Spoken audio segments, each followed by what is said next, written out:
आता यानंतर A4 activity पान नंबर 24वर त्यातला पहिला भाग, edit the given paragraph using a and the wherever necessary.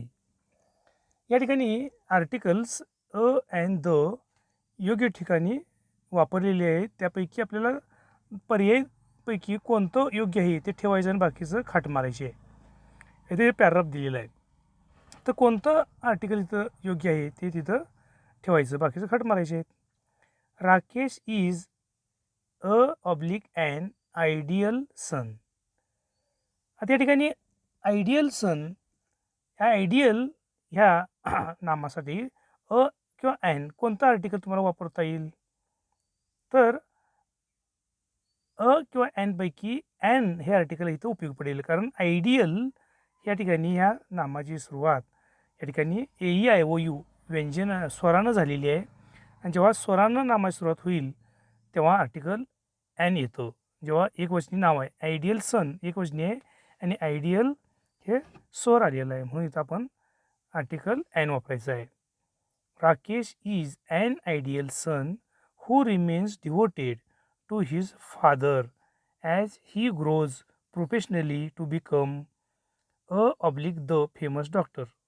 तर या ठिकाणी अ फेमस डॉक्टर असं वापरावं लागेल.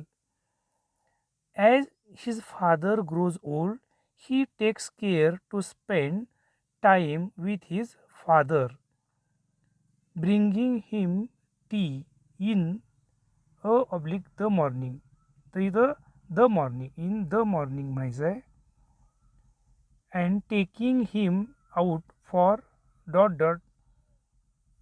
for the walk. या ठिकाणी काय म्हणता येईल, taking him out for a walk in the evening, in the evening, the evening म्हणायचं आहे. तर अशा पद्धतीनं अ अँड दचं आर्टिकल आपण बघितलं. यानंतर दुसरा प्रश्न आहे, spot the errors in each of the following sentences and correct the incorrect once.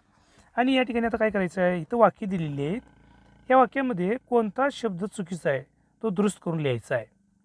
आता या ठिकाणी बघा, पहिलं वाक्य आहे, Radha brought pens and distributed them between her 5 children.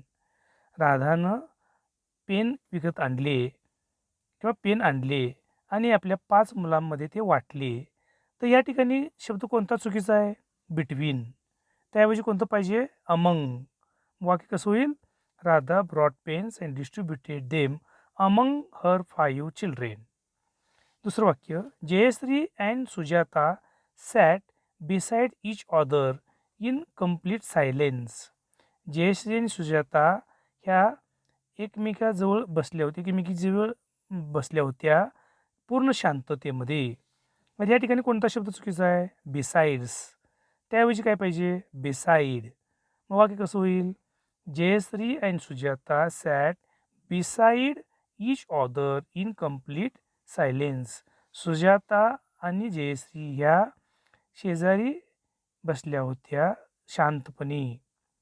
तिसरं वाक्य C, his best friend Vijay was blind within 1 I.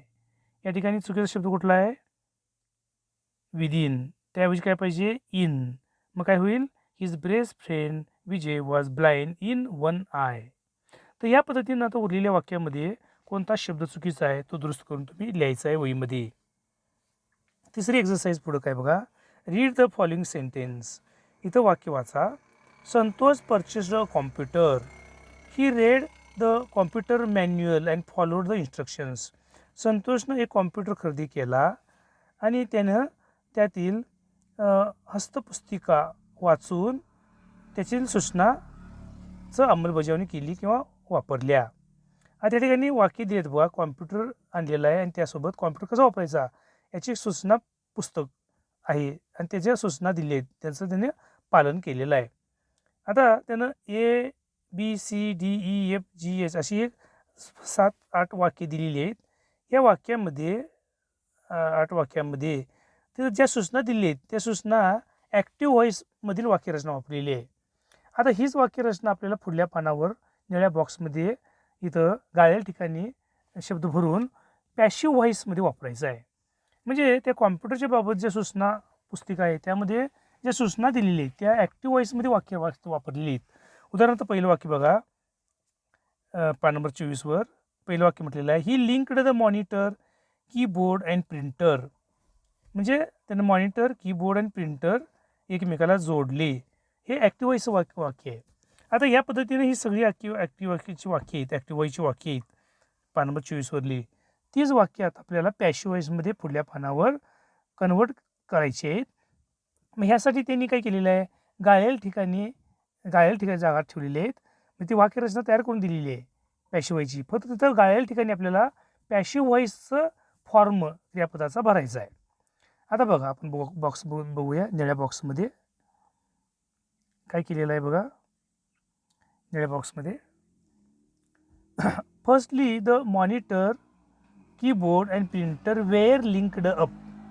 म्हणजे या ठिकाणी पान नंबर 24वर पहिलं वाक्य जे ॲक्टिव्ह व्हॉईसमध्ये दिलेलं आहे, पान नंबर 24 ॲक्टिव्ह व्हॉईसमध्ये दिलं आहे कुठलं, he linked the monitor, keyboard and printer. तेच वाक्य पॅशिव्ह व्हॉईसमध्ये कसं केलं आहे त्यांनी, firstly the monitor, keyboard and printer were linked. तर या पद्धतीनं उरलेले वाक्य पॅशिव्ह व्हॉईसमध्ये करायचे आहेत. आता मी इथं पॅशिव्ह व्हॉईसचे वाक्य केलेलं आहे बघा. आता दुसरं वाक्य काय आहे ॲक्टिव्ह व्हॉईसमधलं, he plugged in the main cable. ते वाक्य मी पॅशिव्हमध्ये कसं केलं आहे, then the main cable was plugged. The main cable was plugged. तिसरं वाक्य काय आहे, he switched on the monitor at the back. त्याचं पॅशिव्ह व्हॉईस कसं केलं, the monitor was switched at the back. पुढलं वाक्य, when the light appeared on the screen, he place the day disk in drive ए. तेच passive व्हॉईसमध्ये कसं केलं मी, when the light appeared on the screen the day disk was placed in drive A. पुढलं वाक्य, he pressed the drive button and the disk shot out. मग तेच वाक्य कसं पॅशिव्ह व्हॉईसमध्ये केलं, the disk was pushed in until the button clicked out. तर ह्या पद्धतीनं आता उरलेली वाक्य जी आहेत ते तुम्ही पॅशिव्ह व्हॉईसमध्ये कन्वर्ट करायचे आहेत. पुढली एक्सरसाइज बघा A5, त्यातलं पहिलं आहे, write a speech on courtesy is the light of life with the help of the following points. खालील मुद्द्याच्या आधारे courtesy is the light of life म्हणजे शिष्टाचार हा जीवनातील प्रकाश आहे या विषयावर एक भाषण तुम्ही लिहायचं आहे. तर हे भाषण साठी खालील मुद्दे दिले आहेत त्यांनी. People have a good impression of you, you will be acknowledged and appreciated by all, you will be happier and contented with life. म्हणजे शिष्टाचार पाळल्यानंतर आपल्या जीवनामध्ये कसं आपल्याला फायदा होतो किंवा आपल्याकडे बघण्याचं लोकांचा भूमिका काय असते, लोक आपल्या कोणत्या नजरेने बघू शकतात शिष्टाचार पाळल्यानंतर, ह्या मुद्द्यानुसार आपण भाषण लिहायचं आहे. आता विद्यार्थी मित्र, हे भाषण मी तुम्हाला 9 ऑगस्ट 2020 या दिवशी या ग्रुपवर पाठवलेलं आहे. ते 9 ऑगस्टचं स्पीच पाठवलेलं तुम्ही परत एकदा त्या आपल्या व्हॉट्सअपच्या ग्रुपवर जाऊन 9 ऑगस्टला पोस्ट बघा आणि त्या ठिकाणी तुम्हाला हे भाषण बघितलेलं आहे, पाठवलेलं आहे. ते पुन्हा वहीत लिहून वाचायचं आहे. सेकंड पॉईंट काय बघा, manners make it man, expand the idea in your on words with proper examples. या ठिकाणी आपण एक्सपान्शन ऑफ आयडिया ह्या मुद्द्यामध्ये आपण पूर्वी शिकलेलो आहे की आपल्या मनातील विचार चित्रारूपानं आपण मांडायचं आहे, पुस्तक रूपानं किंवा बॉक्स तयार करून किंवा कार्टून चित्र तयार करून, अशा पद्धतीनं किंवा ट्री डायग्राम तयार करून ह्या पद्धतीनं आपण आपल्या मनातले विचार मांडणी करायची आहे. या ठिकाणी मॅनर्स मेक इट मॅन म्हणजे शिष्टाचारानंच मनुष्य घडतो, ह्या मुद्द्यानुसार तुमच्या मनातील कल्पना एक्सपान्शन करायची आहे, म्हणजे विस्तारायची आहे. एक 50 ते 60 शब्दामध्ये पॅराग्राफ लिहायचा आहे. त्यानंतर पुढले जे शब्द आहेत, पुढला प्रश्न जो काही महत्त्वाचा नाही, शेवटचा 7वी ॲक्टिव्हिटी आहे ती जरा बघा.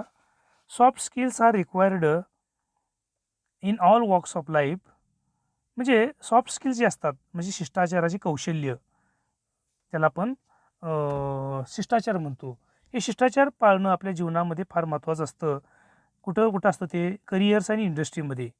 दे are increasingly becoming the essential skills of today's work force.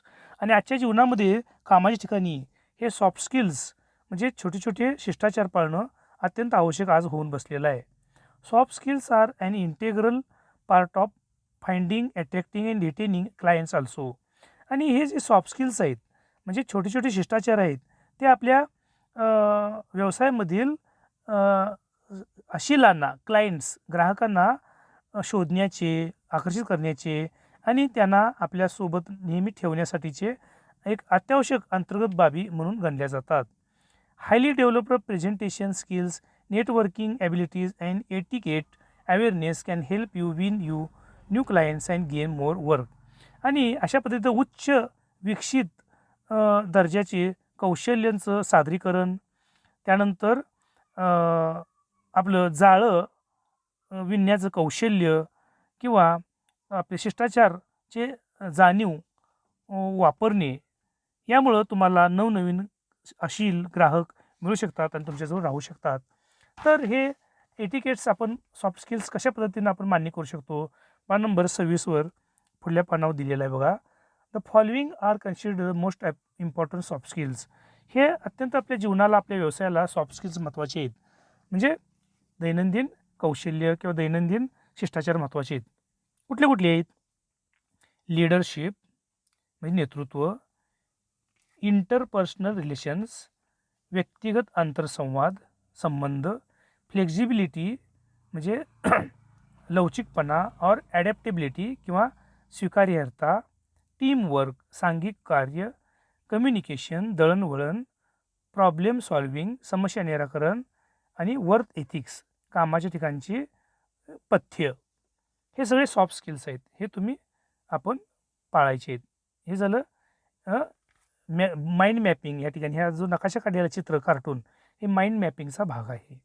तर अशा पद्धतीने विद्यार्थी मित्रो आपण आपला जो लेसन आहे ऑन सेईंग प्लीज हा या ठिकाणी संपवलेला आहे. मी पूर्वी याचे व्हिडिओ पाठवले होते किंवा आपण झूम मीटिंगवर याचं शिकलेलो आहोत. पुन्हा हा लेसन वाचा आणि काय अडचण असेल तर मला कळवा. धन्यवाद. या ठिकाणी आपण थांबूया.